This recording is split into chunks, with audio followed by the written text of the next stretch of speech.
ఉత్సవం సినిమా పేరు, దర్శకుడు అర్జున్ సాయి. ఇక్కడ ముఖ్యంగా నేను ఈ ఫంక్షన్కి రావడానికి ప్రథమమైన కారణం ఏంటంటే,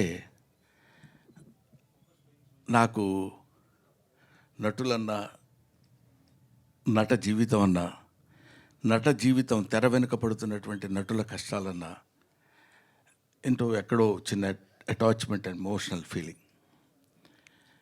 ఇందాక మా అమ్మాయి సుమ చెప్పినట్టు, తను ఎంత ప్రౌడ్గా గర్వంగా చెప్పిందంటే, I'm the product of stage అని. నాటకం నుంచి వచ్చానని చెప్పుకోవడానికి ఈ రోజుల్లో కొంచెం హెజిటేట్ చేసేటువంటి వాళ్ళు చాలామంది ఉన్నారని నాకు తెలుసు. నేను నాటకాలు వేసుకునేవాడు అనేవాళ్ళు పూర్వం, నాటకాలు వేసుకునే వాళ్ళ గురించి. But one thing, art is long, life is short. మనం ఎంతకాలం ఉంటామో మనకు తెలియదు. బట్ చివరి వరకు మిగిలిపోయేది, శ్రీకృష్ణదేవరాయలు బతికున్నాడు అంటే అష్టదిగ్గజాల వల్ల, రాజరాజ నరేంద్రుడు బతికున్నాడంటే నన్నయ్య వల్ల. ఇలా మహానుభావులందరూ, మహారాజులు బతికున్నారు అంటే వాళ్ళు పెంచి పోషించినటువంటి కళలు, కళాకారులు, కవుల వల్ల. అటువంటి కవులు పుట్టినటువంటి దేశం మన భారతదేశం. అటువంటి కవులు, కళాకారులు ఉన్నటువంటి దేశం మన దేశం. కాబట్టి ఈ దేశంలో ఉన్నటువంటి కళాకారుల యొక్క జీవితాల గురించి ఇందాక సురభి నాటక పరిషత్ గురించి చెప్పారు. వాళ్ళు just they dedicated their life for the sake of stage. రంగస్థలం కోసం, రంగస్థలం మీదనే తండ్రి కొడుకులు వాళ్ళే, రాముడు రావణాసురుడు వాళ్ళే, అన్ని రకాలైనటువంటి విభిన్నమైన పాత్రల్ని పోషించి అలా అలా అలా చేతిలో పట్టుకుని ఆ వెలిగిపోతున్నట్టు, ఆరిపోవటానికి సిద్ధంగా ఉన్నటువంటి రంగస్థలాన్ని ఇవాల్టి వరకు వెలిగిస్తూనే ఉన్నటువంటి ఆ మహనీయ కళాకారుల యొక్క హృదయాలకి శిరస్సు వంచి పాదాభివందన చేస్తున్నాను. అది కళాకారుల వరకు సంబంధించింది. ఇందాక మిత్రుడు లక్ష్మీ భూపాల్ చెప్తూ ఒక మాట అన్నారు. రంగస్థలం, రంగమార్తాండ సినిమాలో చాలా బాగా యాక్ట్ చేశారు బ్రహ్మానందం గారు అంటూ ఒక మాట చిన్నది యథాలాపంగా వదిలేశారు ఆయన. ఏంటంటే, ప్రకాష్ రాజ్ గారి కంటే కూడా బాగా యాక్ట్ చేశారు అని. అది నేను దాన్ని మెన్షన్ చేయకపోతే దాన్ని నేను అంగీకరించినట్టు అవుతుంది. Prakash Raj is a Born artist. అంతటి మహానటుడు అతను. నటుడుగా అంతటి ఉన్నత శిఖరాలను అందుకున్నటువంటి, అతనిలో ఉన్నటువంటి ప్రతి అణువు యాక్ట్ చేయగలిగినటువంటి కెపాసిటీ ఉన్నటువంటి మనిషి, ఆర్టిస్ట్. అటువంటిది వాళ్ళతో పోలిక కాదు. నేను ఇది జెన్యూన్గా చెప్తున్న మాట, ఏదో మొడెస్టీగా చాలా మంచివాడిని అనిపించుకోవటం చెప్పే మాట కానే కాదు.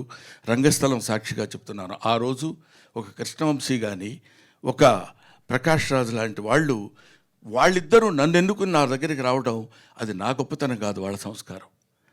వీడి దగ్గర ఈ టాలెంట్ ఉంది అని వాడిని పట్టుకుని తీసుకొచ్చి నన్ను అలా పెట్టి మౌల్డ్ చేసి చూపించినటువంటి విధానంలో, అఫ్కోర్స్ అలా అని నేను చేతగానే ఆర్టిస్ట్నే కాదు, I got my own talent as an artist. కానీ దాన్ని పైకి ఎలివేట్ చూపించగలిగినటువంటి వాళ్ళు. ఈ రంగమార్తాండ అనేటువంటి సినిమా విషయం ఇప్పుడు అప్రస్తుతమైన ఎందుకు చెప్పాల్సి వస్తుందంటే, రంగమార్తాండ గురించి, ఈ సినిమా అంతా రంగస్థలం గురించే. రంగస్థలంలో ఒక్కొక్కటి ఆలోచిస్తుంటే ఎంతమంది కళాకారులు మధ్యాహ్నం గబగబా ఇక్కడొక నాటకంలో ఒక వేషం వేసి, మళ్ళీ 10 గంటల నుంచి బయలుదేరి ఇంకో చోటుకి వెళ్ళి ఇంకో పరిషత్తులో నాటకం వేసి, అక్కడి నుంచి లారీలు పట్టుకుని వెళ్ళిపోయి నాటకాలు వేసినటువంటి ఇంతటి, ఇప్పుడు మనం స్వతంత్రం వచ్చింది ఆగస్టు 15 అనుకుంటాం. స్వతంత్రం ఎక్కడొచ్చిందంటే ఎంతోమంది త్యాగధనుల యొక్క ఒక దీన్ని సమాధి మీద నుంచి పుట్టినటువంటి అద్భుతమైన వృక్షాలు ఇవాళ మన స్వాతంత్రం. అలాగే ఈ రంగస్థలం మీద ఎంతోమంది కళాకారులు పుట్టారు, పోయారు. కానీ ఈ రంగస్థలం మీద ఉన్నటువంటి కళాకారులను బతికించేటువంటి శక్తి ఒక్క కళాకారుడికి మాత్రమే ఉంది. వాళ్ళది తెలుసుకుని, ఇదిగో తమ్ముడు ఎల్బి శ్రీరామ్. ఈయన నన్ను ఎవరు చూస్తారు, ఎంత డబ్బు వస్తుంది, ఎంత ఆదాయం వస్తుంది, నేను ఏం చేయాలి, ఏం చేయకూడదు, దీనివల్ల ఉపయోగం ఏంటి అనేది లేదు. ఏదైనా చిత్తశుద్ధిగా తను నమ్మినటువంటి సిద్ధాంతాన్ని చక్కగా అమలు చేయడానికి నిరంతరం కృషి చేసేటువంటి ఒక అల్పజీవి నా తమ్ముడు. ఇవాటి వరకు ఎందుకు అట్లా ఉన్నాడంటే, అందుకే ఇప్పుడు ఈ చప్పట్లు కొడితే వినపడుతుంది. భవనపాటి కామేశ్వరరావు గారు చెప్తారు కీర్తిశేషుల నాటకంలో, ఆ చప్పట్లే కదరా ఆకలిగా ఉన్న కళాజీవికి పంచభక్ష ప్రమాణాలు. ఆ కళాకారు పంచభక్ష ప్రమాణాలు ఆ చప్పట్లే కదరా కళాకారుని విర్రెత్తింపచేసే ఏకైక సంఘటన. ఆ చప్పట్ల ముందు కరిగిపోకుండా ఎలారా నిలబడటం అంటాడు. అది ఇక్కడ కూర్చుని ఇంటికి వెళ్తే ఫుడ్ ఉందా లేదా, బాధ, కష్టం, ఆ సుఖం, ఆ తాగుడ, ఇదన్నీ పక్కన పెట్టేసి అక్కడ కూర్చున్నటువంటి ఆ చివరి ఆ ప్రేక్షకుడి నుంచి ఈ ప్రేక్షకుడి వారి చేత వాళ్ళ చప్పట్లు, కరతాళ ధ్వనులు వినపడుతుంటే పొందేటువంటి ఆనందం అనిర్వచనీయం. దాన్ని ఎవరూ చెప్పడానికి వీల్లేదు, చేయటానికి వీల్లేదు.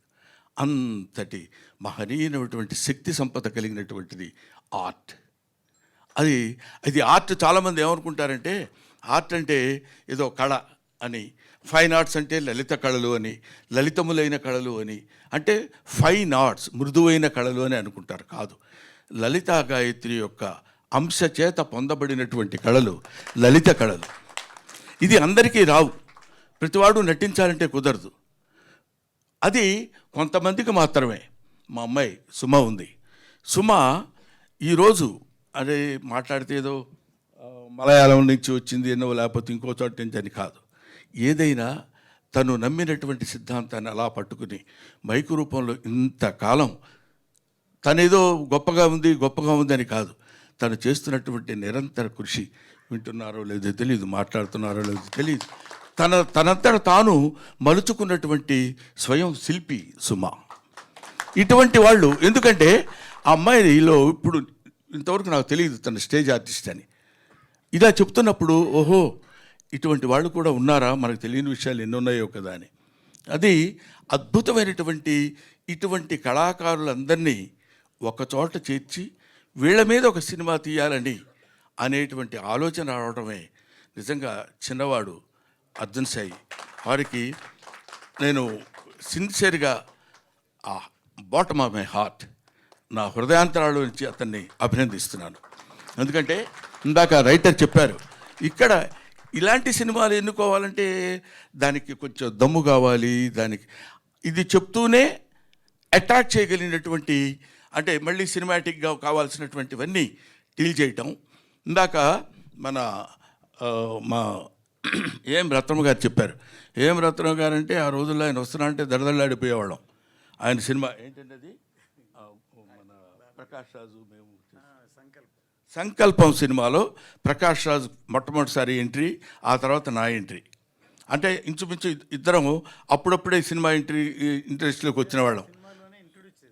ప్రకాష్ రాజు ఆ సినిమాలో ఇంట్రడ్యూస్ చేశాడు ఆయన. అలా కనపడుతున్నాడని మామూలుడు కాదు, ఒక మాటలో చెప్పాలంటే పొట్టోళ్ళు తక్కువోళ్ళు కాదు. కాబట్టి అటువంటి అలాగా ఉన్నటువంటి వ్యక్తుల్లో వీళ్ళల్లో ఉన్నటువంటి ఒక ప్రకాష్ రాజ్, వాడిలో ఉన్న జీల్, వాళ్ళందరినీ పట్టుకుని ఎలా మేనేజ్ చేసుకొచ్చాడు అనేది ఊరికి అందరికి కలిపి ఇంటికి భోజనాన్ని పిలిచి భోజనం పెట్టి పంపించే లోపే గిలగిల్లాడిపోతాం. అటువంటిది ఒక సినిమా అనేటువంటి మహాయజ్ఞాన్ని, దాన్ని ఈ సినిమా అంటే మీకు ఎలా ఉంటుందో మీకు తెలుసు, నాకు తెలుసు, ప్రత్యేకంగా చెప్పాల్సిన అవసరం లేదు. ఇంతమంది నటీనటులను ఒక చోట చేర్చి వాళ్ళందరి మనోభావాలు ఎలా ఉంటాయో కనుక్కోగలిగినటువంటి వాడు అర్జున్ సాయి. అలా పట్టుకుని వాళ్ళందరినీ తీసుకొచ్చి, నేను ఒక్కడనే ఈ సినిమాలో బహుశా ఈ విగ్గులు లేకుండా ఉన్నాడు నేనే అనుకుంటా. న్యాచురల్ కాదు, అదేదో చెవులు ఊదాడు, అర్థం కాలేదు. నేను కూడా అర్థమైనట్టు యాక్ట్ చేయాలి. అది ఈ తర్వాత సినిమా అంతా అయిపోయింది కదా, రిలీజ్ రెడీగా ఉంది కదా, మొన్న వచ్చాడు ఇంటికి. ఎస్వి రంగారావు గారి గెటప్ ఉందండి, అదొక్కటి గురుగారు అంటాడు. ఆ ఫేస్ చూడగానే కుదర అనాలనిపించదు. అలా పడిపోతాం, మనకు తెలియకుండానే పడతాం.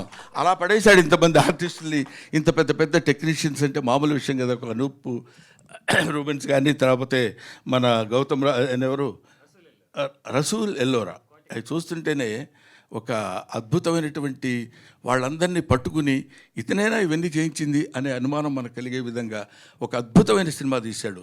ఇది నిజంగా ఉత్సవమే. ఇది ఇలాంటి సినిమాలు బతకాలి, ఇలాంటి సినిమాలను మనం బతికించాలి అనేటువంటి అభిప్రాయంతో, ముఖ్యంగా నేను ఈ మధ్య I made it a principle. ప్రతి పెద్ద సినిమా ఫంక్షన్లకు వెళ్తే అందరిలో ఒకళ్ళం అవుతాం. ఇలాంటి వాళ్ళకి మనం ఉపయోగపడితే, కళాకారుడిగా నేను ఏదో కొన్ని సంవత్సరాలు చేశాను, కొన్ని గొప్ప గొప్పవన్నీ చేసుకున్నాం. మీ అందరి దయవల్ల నాకు మంచి పేరు వచ్చింది, మంచి కీర్తి వచ్చింది.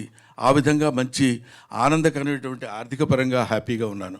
But I should be useful to the youngsters like you. మీలాంటి కుర్రాళ్ళకు ఉపయోగపడాలనే అభిప్రాయంతో మనవాడు పిలవగానే, అంటే కొంచెం గొప్పగా చెప్పాలంటే నిన్ననే బెహరీన్ నుంచి వచ్చాను. అయినా సరే నేను ఇక్కడికి వచ్చానంటే నేను ఎంత గొప్పవాడినో మీరు ఆలోచించండి అని చెప్పాల్సిన పరిస్థితి కాకుండా, అతను రాత్రి 11:30, 12 గంటలకు వస్తే, గురువుగారు అదొక చిన్న అదే applying voice, commanding voice, begging voice, Jabardasth voice తెలీదు. నేను చెప్తాను, ఇమిటేట్ చేసి మీరు వినండి. గురువుగారు ఎవరు? నేను గురుజీ అని. నన్ను మర్చిపోయారా మీరు? ఒక ప్రియురాలు ప్రియుడితో అంటే చూడండి, నన్ను మర్చిపోయారా మీరు? ఇంకెందుకు ఈ లైఫ్, నా జీవితానికి ఇది ఎందుకు అన్నట్టు. అంటే ఎవరు? మళ్ళీ నిద్రలో ఉంటాం 12:30, 1 గంట, అప్పుడు పొద్దున్నే చెప్పడానికి, గుర్తు చేయడానికి. అవునమ్మా, నేను అర్జున్ చెప్పమ్మా. ఏం లేదు గురించి, రేపే మంది ఒకసారి మీకు గుర్తు పడుకున్నట్టున్నారు మీరు. నేను అర్ధరాత్రి పూట లేచి అటు తిరుగుతుంటాం రోడ్ల మీద.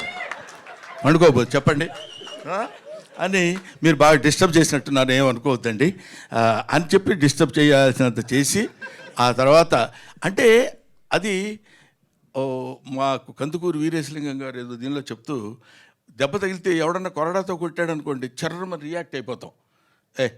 ఏంట్రా అంటే కొడుతున్నావు ఏంటి అని గట్టిగా అడగగలం. ఓ అమ్మాయి వెళ్తున్నప్పుడు జడ అలా తపడం తగిలి వెళ్ళిపోయింది అనుకోండి, దెబ్బ తగులుతుంది కానీ అది అర్జున్ సాయి. సో ఇటువంటి అద్భుతమైనటువంటి కళాకారుల యొక్క జీవితాల గురించి చెప్పి, ఆ జీవితాల్లో ఉన్నటువంటి విషయాలన్నింటినీ నిజంగా ఒక్కొక్కళ్ళు అద్భుతమైనటువంటి నటన ప్రదర్శించారు. It is going to become super duper hit. ఇవాళ నేను చెప్తున్నాను, మీరు నోట్ చేసుకోండి. ఎందుకంటే విభిన్నమైనటువంటి కథల్ని, వైవిధ్యమైనటువంటి కథల్ని ఆదరించేటువంటి రోజులు ఇవాళ వచ్చాయి. కాబట్టి అటువంటి స్థితి ముందు ఆయువు పట్టైనటువంటి, బేస్మెంట్ అయినటువంటి భూదేవి లాంటిది మన రంగస్థలం. కాబట్టి దాన్ని మీరు తప్పకుండా ఆదరించాలని, మీరందరూ ఆదరించే నటుడిగా నేను మనస్ఫూర్తిగా కోరుకుంటున్నాను. అది ఆ తర్వాత ఇక్కడ ఉన్న వాళ్ళందరికీ, హీరో నా గురించి ఏం చెప్పలేదు ఏంటంటే, పెద్ద తెలియదు నీ గురించి నాకు, అందుకని నేను ఎక్కువ చెప్పలేదు, ఏమనుకోవద్దు. బట్ హీరో లుకింగ్, హీరో అనకూడదా? అనొచ్చు. హీరో అంటే దిలీప్ సార్ అంటున్నాడు. దిలీప్ అంటే నా ఫ్రెండ్ అనుకుంటారయ్యా, హీరో గారు. ఇప్పుడు రవి గారు ఉన్నాడు అనుకో, మామూలే మా ఫ్రెండ్ అని, మిస్టర్ రవి అని లేకపోతే అనొచ్చు. గబుక్కున హీరో గారు అంటే ఆ స్టేటస్ వేరు, ఆ పద్ధతి వేరు. గబుక్కున దిలీప్ వెరీ గుడ్, బాగా చేసేవా, నువ్వు పైకి వస్తావు అని ఇదంతా భుజాన్ని వేసుకుని లేనిపోయింది అనవసరంగా మాట్లాడటం తప్పు అవుద్ది. కాబట్టి ఎనీవే, నాకు ఈ అవకాశాన్ని ఇచ్చిన అనే మాట మన ప్రతి చోట రంగస్థలం మీద మాట్లాడే మాటే కాదు. నిజంగా నాకు ఈ రంగస్థలం గురించి, ఈ ఉత్సవం గురించి, ప్రతి దానికి అతను తీసుకున్నటువంటి శ్రద్ధ గురించి, దర్శకుడు పడినటువంటి కష్టం గురించి మాట్లాడటం కోసమే నేను ఇక్కడికి వచ్చాను. ఇది నాకు ఒక అవకాశం కింద భావించాను. Thank you very very very much. Thanks a lot. Sir Suresh గారిని మాట్లాడవలసిందిగా రిక్వెస్ట్ చేస్తున్నాము. అందరు టెక్నీషియన్కి, అందరు డైరెక్టర్ గారికి, రమణ గారికి, మ్యూజిక్ డైరెక్టర్ అనూప్ రూబెన్కి, తర్వాత కెమెరామెన్ రసూల్ సార్కి, అందరికీ థ్యాంక్స్ సార్. అందరికీ థ్యాంక్స్. తర్వాత టైలర్ లాంచ్ ఎప్పుడైతే అప్పుడు మాట్లాడతాం. ఇప్పుడు ఇంతే మాట మేడం. టైలర్ లాంచ్ టైంలో ఫుల్ మాట్లాడతాం మేడం. బ్రహ్మానందం గారికి, డైరెక్టర్ గారికి, ఏఎం రత్నం గారికి, ప్రొడ్యూసర్ గారికి, ఇంకా పెద్దలందరూ, అనంత శ్రీరామ్ గారు, మా ఘటికాచలం గారు, హీరో గారు, అందరికీ, అనూప్ గారికి నమస్కారం అండి. నేను ఇంకా టీజర్ కనుక నా స్పీచ్ కూడా టీజర్లో ఉండాలి తప్ప సినిమాలో ఉండకూడదని ప్రయత్నిస్తున్నాను. నేను మొట్టమొదటి చూసిన ఆశ్చర్యం రేడియో అంటే నేను ఎంత పాతకాలం వాడిని అర్థం చేసుకోండి. తర్వాత చూసిన అత్యద్భుతం సురభి నాటకం. అవి చూసి పెరిగే మనం నాటకాలు ఆడాలనుకుని నాటక రంగానికి వచ్చాను. నాటక రంగంలో చాలా కృషి తర్వాత సినిమా రంగానికి వచ్చాను. తర్వాత అక్కడ కృషి తర్వాత షార్ట్ ఫిల్మ్స్ అని చేస్తున్నాను. ఈ షార్ట్ ఫిల్మ్స్లో నేను ఎంచుకున్నది ఏంటంటే, నేను నాటకాలు సినిమా రెండూ తెలుసు కాబట్టి ఆ రెండును మిక్స్ చేసి పావుగంటలో చెప్పాలి, అది టార్గెట్. అలా ఒక 70 సినిమాలు చేశానండి ఇప్పటికీ. ప్రొడ్యూసర్గా, డైరెక్టర్గా, లీడ్ రోల్గా, అట్లాగా. అంటే నాటకం అంటే నాకు ఎంత ఇష్టమో చెప్పడానికి ఇదంతా చెప్తున్నాను. ఇంకా నేను నాటకాన్ని వదిలిపెట్టలేదని చెప్పడానికి కూడా ఇది చెప్తున్నాను. మరి ఈ నాటకాలకి సంబంధించి మంచి మంచి సినిమాలు మనకు వచ్చాయి. కృష్ణ వందే జగద్గురు, రంగమార్తాండ, ఇవాల్టి ఇది. ఏది దేనికదే చూస్తుంటే గ్రెడేషన్ అట్లా మన ఆశ్చర్యపరుస్తూ ఉంటుంది. ఈ టీజరే ఆ చివరి నుంచి చివరికి ఎలా చూడాల్సి వచ్చింది ఐమాక్స్లో లాగా. సినిమా కూడా ఇంతకు చాలా బాగుంటుందని ఆశిస్తున్నానండి. నాటకం ఎప్పటికీ నాటకమే. అమ్మ లాంటిది నాటకం. మనం ఎంత ఎత్తేదిగినా పెద్ద ఉమ్మడి కుటుంబంలో పిల్లలు ఉండొచ్చు, అమెరికా వెళ్ళొచ్చు, కలకత్తా వెళ్ళొచ్చు, యూరప్ వెళ్ళొచ్చు, ఎక్కడికైనా వెళ్ళొచ్చు. కానీ వాళ్ళందరూ కలిసినప్పుడు ఆ ఇంట్లో ఒక పెద్దమ్మ ఉంటుంది, ఒక నాయనమ్మ. ఆమె నాటకం. తల్లిని మర్చిపోకూడదనేదే నాటకం. నాటకంలోంచి పుట్టిన అనేక రూపాలే ఇవాళ కళారూపాలు. జై నాటకం, జై ఉత్సవం. ఆ తల్లిని గౌరవించినప్పుడే మనకు ఉత్సవం. Thank you. Thank you LB Sriram గారు. పోస్టర్ గురించిన ఒక చిన్న విషయం అర్జున్ చెప్తాడేమో అనుకున్నాం, కానీ నేను అర్జున్ అడిగాను. ఒకళ్ళు అన్నారు ఇందాక ర్యాబిట్ లాగా ఉంది, ఒకళ్ళు ఆవులాగా ఉంది అని. ఏంటి అర్జున్ దీని వెనకాల ఉండేటువంటి ప్రామినెన్స్ అంటే, నాటకాల్లో ఉండేటువంటి ఎలిమెంట్స్ అన్నిటినీ కూడా అందులో పెట్టడం జరిగింది. మీరు అందులో చూసినట్టయితే ఒక బాణం ఉంటుంది, ఒక స్టేజ్ ఉంటుంది, ఒక తెర ఉంటుంది, శివుడు ఉంటాడు. ఇలా చాలా అన్ని ఎలిమెంట్స్ని కలిపి ఒక షేప్లోకి తీసుకొని వచ్చారు. So that is the uniqueness of the poster. Arjun, మనం చెప్పకపోతే ఎలా తెలుస్తుంది అది. సో ఇలాంటి డిఫరెంట్ యునీక్నెస్ని ఈ సినిమా ద్వారా తీసుకొస్తున్నటువంటి అర్జున్కి, టీమ్కి అభినందనలు చెప్తూ, ఎస్ దిలీప్ని మాట్లాడవలసిందిగా రిక్వెస్ట్ చేస్తున్నాము. The hero of the film Dilip. అందరికీ నమస్కారం అండి. ఇక్కడికి వచ్చిన పెద్దలందరికీ, మీడియా వారికి నా కృతజ్ఞతలు చెప్తున్నాను. నా పేరు దిలీప్ ప్రకాష్. నేను ఉత్సవం ఒక కలర్ఫుల్ జర్నీ, ఒక ఎమోషనల్ జర్నీ, ఒక కంటెంట్ బేస్డ్, కాన్సెప్ట్ బేస్డ్ సినిమాతో ఇంట్రడ్యూస్ అవుతున్నానని నాకు చాలా గర్వంగా ఉంది, చాలా గౌరవంగా ఉంది. Brahmanandam sir, LB Sriram sir, thanks అండి వచ్చినందుకు. Ratnam sir, thank you. ఈ కథని, డైరెక్టర్ని నన్ను నమ్మి ఎంకరేజ్ చేసిన మన ప్రొడ్యూసర్ గారు సురేష్ అన్నకి చాలా థ్యాంక్స్ చెప్పాలి. మన సినిమా గురించి, మన టీం గురించి నేను ప్రీ రిలీజ్ ఈవెంట్లో మాట్లాడతా. మన సినిమాలో పనిచేసిన టెక్నీషియన్లందరికీ థ్యాంక్ యూ సో మచ్. సుమక్క, థ్యాంక్ యూ సో మచ్. మీరందరూ బ్లెస్సింగ్స్, సపోర్ట్ మన టీం, మన సినిమాకి కావాలండి. థ్యాంక్స్ అండి. Thank you so much. Anant Sriram గారిని మాట్లాడవలసిందిగా రిక్వెస్ట్ చేస్తున్నాము. ఆయన హాయ్ నాన్న సినిమాలో బ్యూటిఫుల్ సాంగ్స్ అందించారు, బేబీ అండ్ అలాగే బబుల్ గమ్లో జాను సాంగ్కి కూడా థ్యాంక్ యూ శ్రీరామ్ గారు. పనిలో పని మీ పబ్లిసిటీ చేసేసుకో. ఎవరు డప్పు వాళ్ళు కొట్టుకోవాలి కదండి. కానీ ఇక్కడేమో మీకన్నా డప్పు చిన్నగా ఉంది, మీరేమో పెద్ద పెద్ద శిల్పకళా వేదికల్లో చేయాల్సిన వాళ్ళు మా కోసం ఇక్కడ దాకా వచ్చారు, అదే సంతోషం మాకు. అంటే వేదిక ఏది అనేది ఇంపార్టెంట్ కాదండి. సార్ మీరు కూడా మాట్లాడతారా సార్? ఆయన బెహరీన్ నుంచి వచ్చారు. మీ రంగాల్లో అగ్రస్థానంలో ఉన్న రంగస్థలాన్ని ప్రోత్సహించే కథ కోసం ఇంత దూరం వచ్చి ఇక్కడ కూర్చున్న పెద్దలందరికీ, అలాగే రంగస్థలానికి ప్రతినిధులుగా ఉన్న సురభి కుటుంబ సభ్యులందరికీ నా హృదయపూర్వకమైన నమస్కారం. నాకు ఈ సినిమా ఎందుకు ప్రత్యేకం అంటే, నా రచన అనే ఈ వృక్షానికి మూలాలు, వేళ్ళు ఎక్కడున్నాయా అని ఎత్తుక్కుంటే అవి రంగస్థలంలోనే ఉంటాయి. చిన్నప్పుడు సరస్వతి శిశు మందిర్లో చదువుతున్న సమయంలో పౌరాణిక నాటకాలు మా చేత వేయిస్తూ ఉండేవాళ్ళు. అప్పుడు ఆ నాటకాల్లో డైలాగులు, పద్యాలు చెప్తున్నప్పుడు ఈ చెప్తున్న వాడి కంటే చెప్పించిన వాడి కృషి ఎక్కువ ఉంది కదా అని ఆ వయసులో నాకు అనిపించి రచన వైపు నేను మరలడం జరిగింది. నాకు రచన మీద ఆసక్తి కలిగించిన ఆ రంగస్థలానికి ముందుగా నా కృతజ్ఞతలు.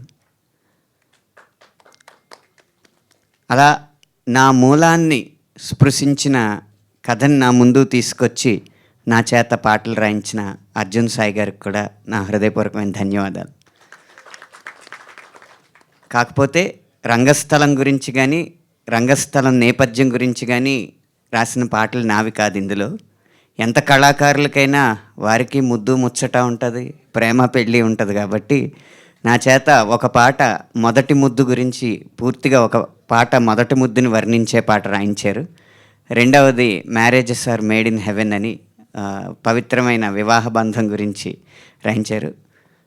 కథ నేపథ్యానికి సంబంధించినది కాకపోయినా ప్రతి మనిషి జీవితంలో ముడిపడి ఉండే ఆ ముద్దు ముచ్చట్లు, ప్రేమలు, పెళ్ళిళ్ళు గురించి రాసి నన్ను కూడా ఈ చిత్రంలో భాగం చేసినందుకు చిత్ర బృందానికి కృతజ్ఞతలు తెలుపుతూ, ఇంత మంచి చిత్రాన్ని ప్రోత్సహించడానికి వారి స్థానాన్ని కూడా పక్కన పెట్టి వచ్చి ఈ సినిమాలో నటించిన ఈ లబ్ధ ప్రతిష్ఠులందరికీ కూడా ఆఖరిగా ధన్యవాదాలు తెలుపుకుంటూ విరమిస్తున్నాను.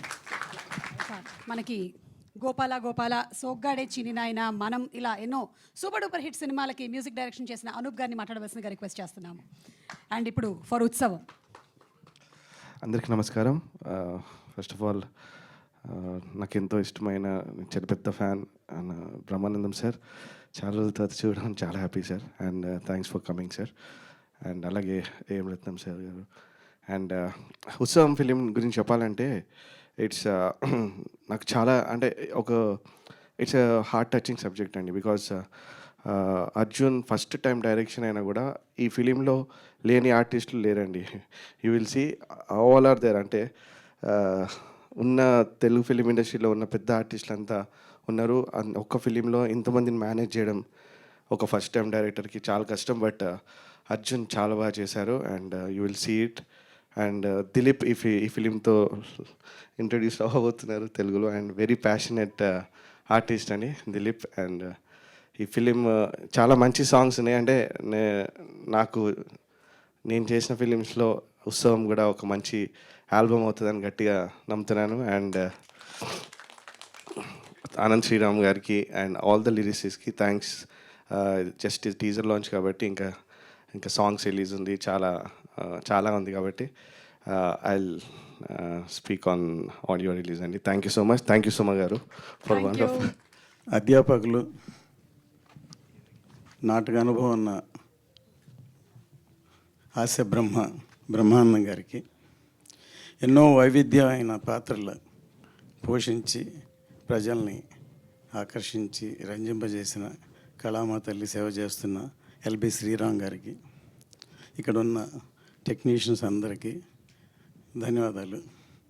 ఎందుకంటే నిన్న రాత్రే నాకు ఫోన్ చేశారు, రేపు ఉత్సవం ఆడియోలండి, సురభి నాటక రంగాన్ని బేస్గా చేశాను సార్, టీజర్ లాంచింగ్ మీరు రావాలంటే తప్పకుండా వచ్చాను. నాకు సురభి నాటక రంగాన్ని బేస్ చేసే నాకేం తెలియదు యాక్చువల్గా. చెప్పంగానే సో మంచి ఉద్దేశంతో సినిమా చేశారు అనుకుని వచ్చాను. సో అసలు సినిమాకి మూలమే నాటక రంగం. మన ఇండియాలో పూణే ఇన్స్టిట్యూట్, ఫిల్మ్ ఇన్స్టిట్యూట్, ఇక్కడ ఎన్నో ఇన్స్టిట్యూట్లు ఉన్నాయి. అంతకంటే ముందు నుంచి నాటక రంగం ఉంది. నాటక రంగం జానపదాలు అయితే మన చరిత్రని, మన భారతాన్ని, రామాయణాన్ని, చాలా విషయాలన్నీ ప్రజలకి చెప్పేటట్టు సాయంత్రం కాయ కష్టం పనిచేసి వచ్చి నాటకాలు చూసేవాళ్ళు. అలాంటిది ఆ నాటక రంగం.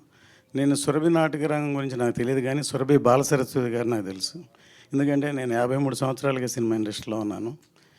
తర్వాత ఎస్వి రంగారావు గారి దగ్గర నుంచి, సూర్యకాంతం గారి దగ్గర నుంచి, సావిత్రి గారి నుంచి, రామారావు దగ్గర నుంచి అందరితో పనిచేసే అవకాశం, అనుభవం. తర్వాత నేను ప్రొడ్యూసర్ అయ్యాను, టెక్నీషియన్గా ఉండి డైరెక్టర్ అయ్యాను. ఈ టీజర్ మొదటి డైలాగే చాలా ఆకర్షితంగా ఉంది. మేకప్ వేసుకున్నప్పుడుగా నాకు ఇంత ఇది కలిగింది, బాధగా ఉందని ఒక ఫస్ట్ ఇదే అట్రాక్టివ్గా ఉంది. ఈ సినిమా ఇంతమంది లెజెండరీ ఆర్టిస్టులతోటి హ్యాండిల్ ఎలా చేశారు అని బ్రహ్మానంద గారు అన్నారు. ఇది చూడంగానే నేను కూడా ఫస్ట్ సినిమా పెద్దరికం డైరెక్ట్ చేశాను. దాంట్లో భానుమతి గారు యాక్ట్ చేశారు.